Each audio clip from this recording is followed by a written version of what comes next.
आज माननीय supreme court ने भारतीय जनता पार्टी को भी एक बहुत बड़ा संदेश दिया है कि तुम्हें अपनी तानाशाही बंद करनी पड़ेगी। आज माननीय सुप्रीम कोर्ट का आदेश भारतीय जनता पार्टी के मुंह पे एक कड़ा तमाचा है कि आप एजेंसियों का दुरुपयोग कर रहे हो। आपने एजेंसियों को अपना केज पैरट बना के रखा हुआ है। ऑनरेबल सुप्रीम कोर्ट ने बहुत साफ शब्दों में कहा कि सीबीआई केज पैरट की तरह से काम कर रही है। माननीय सुप्रीम कोर्ट का यह फैसला सिर्फ पार्टी, सरकार या व्यक्ति के लिए, हमारे लिए महत्वपूर्ण नहीं है। केवल देश के आम आदमी को ऑनरेबल सुप्रीम कोर्ट का साफ संदेश है, साफ भरोसा है कि आप चिंता मत करो। अगर कोई तानाशाही चलाएगा, अगर कोई एजेंसियों का दुरुपयोग करेगा, तो देश का संविधान उसकी रक्षा के लिए है। संदेश साफ है ऑनरेबल सुप्रीम कोर्ट का कि तानाशाही के खिलाफ देश का संविधान हर आम आदमी के लिए रक्षा के लिए है। और भारत में अगर किसी की चलेगी, ना तानाशाही की चलेगी, ना सीबीआई की चलेगी, ना ईडी की चलेगी, ना इनके तानाशाही कानूनों की चलेगी। भारत में अगर किसी की चलेगी तो देश के संविधान की चलेगी। ये ऑनरेबल सुप्रीम कोर्ट के फैसले से साफ संदेश है। दूसरी बात, ऑनरेबल सुप्रीम कोर्ट के संदेश से यह साफ है कि भारतीय जनता पार्टी सीबीआई को और ईडी को अपने तोता मैना की तरह इस्तेमाल करते हुए अरविंद केजरीवाल जी को अंदर रखने के लिए साजिशें रच रही थी।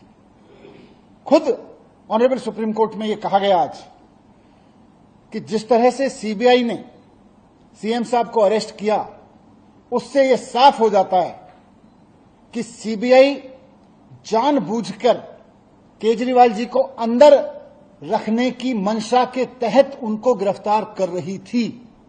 ये बात आज के ऑनरेबल सुप्रीम कोर्ट के फैसले में साफ हो रही है। केजरीवाल जी को जेल में रखने की मंशा के तहत सीबीआई केजरीवाल जी को अरेस्ट करती है। और ये मंशा किसकी है? केजरीवाल जी ने कुछ गलत तो किया नहीं। मंशा है भारतीय जनता पार्टी की। भारतीय जनता पार्टी की यह मंशा थी कि अरविंद केजरीवाल जी अंदर रहें जेल के। इसलिए जब ईडी से केजरीवाल जी बाहर आने लगे तो उस वक्त सीबीआई से उनको अरेस्ट कराया गया। बहुत सोची समझी साजिश के तहत सीबीआई ने किसी करप्शन में अरेस्ट नहीं किया, बीजेपी की मंशा से अरेस्ट किया है केजरीवाल जी को। यह बात हम कह रहे थे, आज ऑनरेबल सुप्रीम कोर्ट ने इसको सही ठहराया है कि सीबीआई ने बीजेपी की मंशा को पूरा करने के लिए केजरीवाल जी को उस वक्त अरेस्ट किया जब वो ईडी के केस से बाहर आने वाले थे। तो भारतीय जनता पार्टी को इस पर थोड़ा सा आत्मावलोकन करना चाहिए, शर्म महसूस करनी चाहिए इस बात के लिए कि इतना खुलेआम वो सीबीआई का दुरुपयोग कर रही थी। आज सुप्रीम कोर्ट में एक्सपोज हो गई है बुरी तरह से भारतीय जनता पार्टी।